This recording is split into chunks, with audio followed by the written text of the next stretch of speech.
नमस्कार, मैं हूं मिथिलेश और आप देख रहे हैं एबीके न्यूज़। हम इस वक्त मौजूद हैं महेंद्र ईस्ट के नर्मदा नगर पे और हमारे साथ बात करने के लिए प्रदीप जंगम जी हैं, जो समाज सेवक भी हैं।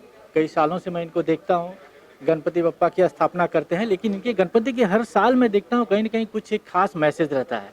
और अगर इस बार हम बात करें तो इस बार भी इन्होंने कुछ अपने तरीके से एक मैसेज रखा है जो समाज में एक अच्छा मैसेज जाए, ज़रूरतमंदों की एक मदद हो सके।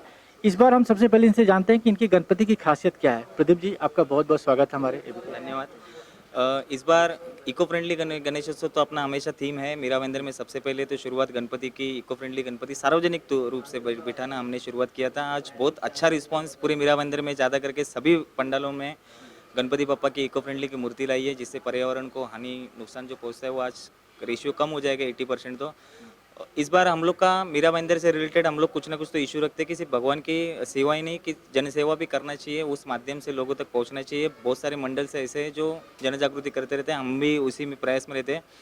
22 मार्च 2020 तक मीरा मंदिर कॉरपोरेशन में एक सिंगल वेंटिलेटर नहीं था। आज के डेट में ये जो कोविड का जो महासंकट इस पूरे दुनिया में आया है, आज तक अपने मीरा भाईंदर कॉरपोरेशन में कम से कम 32 से 35 वेंटिलेटर आए हुए हैं, लेकिन अभी तक वो सब उसमें से 17 अभी तक इंस्टॉलेशन नहीं हुए हैं। लेकिन 2020 तक आज हमको एक सिंगल वेंटिलेटर अपने पास नहीं था, तो हम लोग ने तभी डिसाइड किया था कि एक आने वाले गणपति में हम लोग वेंटिलेटर का ये करेंगे करके, मतलब एक सब मतलब हमने आह्वान किया था सभी मंडल और पंडालों से कि हम लोग सब मिलकर कॉरपोरेशन को एक वेंटिलेटर देंगे, एक देंगे, दो देंगे। 4.5 लाख से 8.5 लाख तक अच्छा एक वेंटिलेटर आता है।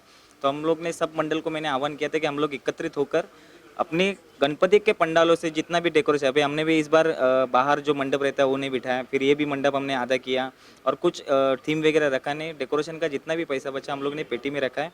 जितनी भी राशि जमा होगी हम लोग एक कमिश्नर को देंगे। और एक बोलते हैं ना कि अच्छा कुछ काम करने जाओ तो भगवान भी आशीर्वाद देता है। शिवसेना के 3 कॉर्पोरेटर आज तक यहाँ पर आ चुके हैं, उन्होंने अपनी नगर सेवक निधि से वेंटिलेटर देने का, शायद से पहले नगर सेवक ऐसे रहेंगे कि वेंटिलेटर के निधि के लिए कम से कम देंगे। बीजेपी के नगर सेविका है एक, फिर बीजेपी के एक और नगर सेवक है, उन्होंने भी वेंटिलेटर और एनआईसीयू देने का यहाँ पे मनोदय, मतलब एक मीरा भाईंदर से 95 में से 5 नगर सेवक ने अपना निधि यहाँ पर, मतलब कम से कम 45 से 50 लाख का निधि यहाँ पे उन्होंने लेटर देके जमा किया। अभी उसका सिर्फ फॉलोअप लेना है कमिश्नर को देके, उनके थ्रू वो पूरे मशीनरीज खरीद करके वहाँ पे इंस्टॉलेशन करना है, जिससे मीरा भाईंदर की आने वाले सालों में उनकी सेवा हो जाए। क्योंकि आज तक एक वेंटिलेटर नहीं था अपने मीरा भाईंदर शहर में, तो ये प्रण रखा था और आज कम से कम पूरा हो गया। उसी का बप्पा की कृपा है। और लोगों से ये आह्वान करूंगा कि कुछ ना कुछ तो पब्लिक के हित के लिए काम करते रहिए। बहुत अच्छी बात आपने कहा कि मैं लोगों से आह्वान करूँगा कि पब्लिक के हित के लिए काम करते रहिए। हालाँकि ये कोई पॉलिटिकल आज का मुद्दा नहीं है हमारा, फिर भी मेरा एक सवाल है आपसे कि महाराष्ट्र में अगर देखा जाए तो सबसे ज़्यादा कोरोना से प्रभावित महाराष्ट्र राज्य है। पिछले कुछ दिनों पहले अभी बीजेपी के द्वारा घंटा नाद आंदोलन किया गया था और उनका कहीं न कहीं कहना था कि जब मीरा भाईंदर में बाकी सब दुकानें खुल सकती हैं, हालाँकि ये मंदिर का जगह है, वहाँ पे नाम मैं नहीं लूँगा, मदिराएँ कह लो या बाकी वाइन दुकान खुल सकती है, तो क्या मंदिर को नहीं खोलना चाहिए? इसके ऊपर आपकी क्या प्रतिक्रिया है? प्रतिक्रिया इतनी रहेगी कि देखो ये कोरोना के अभी तक वैक्सीन आया हुआ नहीं है, पहली बात तो ये मंदिर अगर खुलेंगे ठीक है, आंदोलन का एक है, विरोधी पक्ष मजबूत होना चाहिए। मदिरालय खुले लेकिन मंदिर अभी तक खुली नहीं। लेकिन मंदिर अगर खुलेंगे तो गर्दी ज़्यादा होगी, उससे स्प्रेडिंग जो अपना जो एक चेन बोल रहे थे हम लोग रोकने का प्रयास कर रहे थे, उसको ज़्यादा करके ठेस पहुँचेगी। जितने आज तक 4 महीने से 5 महीने से महाराष्ट्र गवर्नमेंट, पहली बात तो ऑल ओवर इंडिया में ऐसा नहीं है कि भाई मंदिर पूरी तरह से खुल चुकी है करके। बहुत सी जगह पे जहाँ पे बीजेपी शासित राज्य है वहाँ पे भी मंदिरें बंद है, लेकिन ठीक है पॉलिटिकल पार्टी का विषय ही अलग है। लेकिन जहाँ आस्था का ये सब प्रश्न रहता है वहाँ पे तो ठीक है, मंदिरें अभी जब तक वैक्सीन नहीं आएगी तब तक तो मंदिरें बंद ही रखना चाहिए। क्योंकि मंदिर रहेंगे तो फिर भजन आएंगे, फिर भंडारा आएगा, फिर महाप्रसाद आएगा, ये सब गर्दी बढ़ती जाएगी। इसके लिए मेरा तो इतना ही मानना है कि भगवान है, अपने दिल में है, घर में है, मंदिरें बाद में भी खुल सकती है। मंदिर तो हमेशा के लिए बंद तो नहीं रहने वाली है। है। तो क्या मंदिरों में इस सिस्टम के द्वारा उनको खोला नहीं जा सकता है कि कुछ लोग आके उसका सोशल डिस्टेंसिंग का ध्यान रखें, बाकी सब चीज़ों से मास्क का ध्यान रखें, ऐसी चीज़ों को ध्यान में रखते हुए भगवान की जैसे बाकी सब काम शुरू करें, भक्ति भी कर लें थोड़ा? देखिए जितने भी शादी वगैरह भी आयोजन होते हैं वहाँ पे सीसीटीवी कैमरा है और उनकी जिम्मेदारी है। कोई मंदिर में सीसीटीवी फुटेज नहीं है। और पहली बात तो कैसा है कि मैं ये नहीं बोलना चाहूँगा किसी धर्म के ऊपर, बहुत से लोग एकत्रित होकर प्रार्थना करते हैं। अभी आप अगर कहना चाहेंगे तो मुस्लिम धर्म भी है उन लोग के नमाज अदा करने जाते तो लोग जमा होते, भीड़ इकट्ठा होती है। मंदिरें खुलेंगी तो मस्जिदें भी खुलेंगी, मस्जिदें खुलेंगी तो चर्च भी खुलेंगे, चर्च के लिए भी मास के लिए सब हमारे कैथलिक भाई बहन है वो सब इकट्ठा होते हैं तो गर्दी ज़्यादा होती है। कम से कम 200-250 की पब्लिक एक साथ में रहती है। नमाज अदा करने के लिए भी बहुत ज़्यादा लोग रहते हैं। आरती के लिए भी अपने हर मंदिर में 50-100 लोग रहते ही है, हर शाम की हो सुबह की आरती हो। तो इसके हिसाब से जब तक वैक्सीन नहीं निकले तब तक तो मंदिर खोल के कोई मतलब नहीं है। बहुत सारे लोगों से हमने पब्लिक से इंटरव्यू लिया। लोगों का एक सवाल है कि क्या लॉकडाउन से इस कोरोना वायरस पे कुछ फ़र्क पड़ा है? WHO का अगर कहने के अनुसार अगर हम उनके रूल्स फॉलो करते हैं तो उसके हिसाब से लॉकडाउन असरदार तो हुआ ही है, नहीं ऐसा भी नहीं है। लेकिन पहले हम लोग में भ्रम था ऐसा कि छूने से होता है लोगों के संपर्क में, लेकिन वो डर ज़रूरी था, इसके लिए लॉकडाउन रखा था और वो सक्सेसफुल भी हुआ है। लॉकडाउन अगर हटाएंगे तो आज केसेस देख रहे हैं, आज इंडिया पूरे वर्ल्ड में टॉप पे है।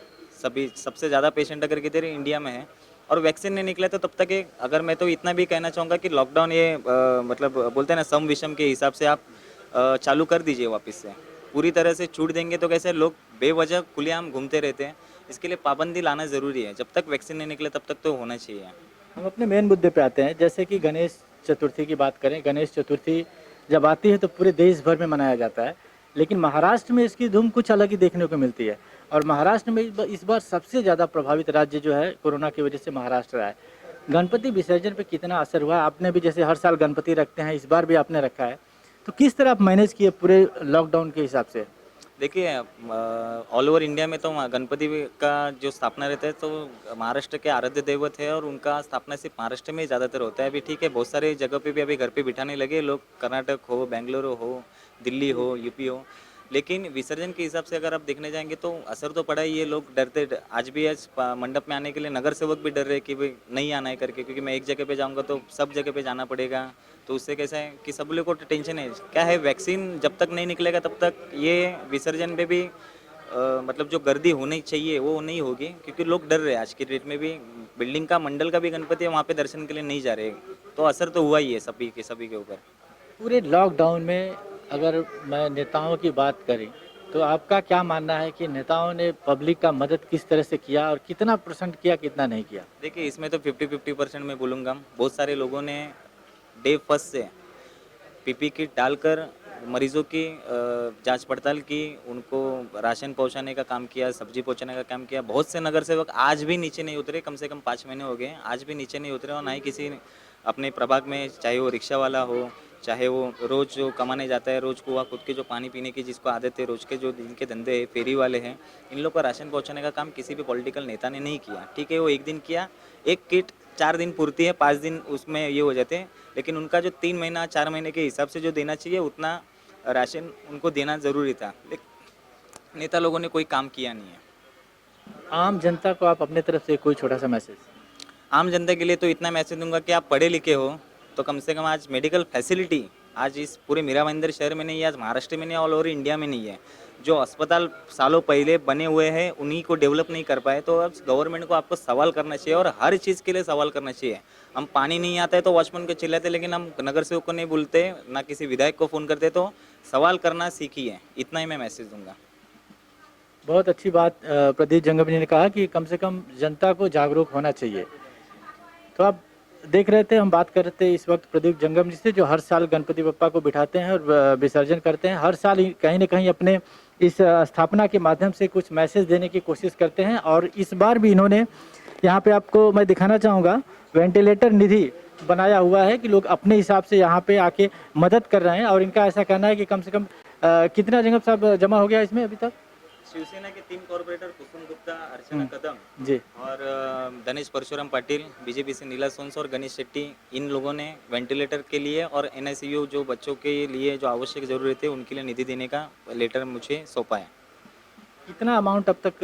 अमाउंट तो अभी बोल नहीं सकते, पैक तो किया। अभी जिस दिन कमिश्नर के यहाँ पे जाएंगे तभी खोलेंगे उनके सामने। 5 लीटर तो जमा किए, लेकिन हम लोग का एक प्रण था कि सब मीरा मंदिर में कम से कम 350 से ज़्यादा मंडल है, तो मैंने 2 महीने पहले आह्वान किया था कि सब लोग एकत्रित होकर इस मीरा मंदिर को एक वेंटिलेटर तो कम से कम दे करके 4.5 से 6 लाख का जो वेंटिलेटर आता है हम लोग सब खरीद कर दें।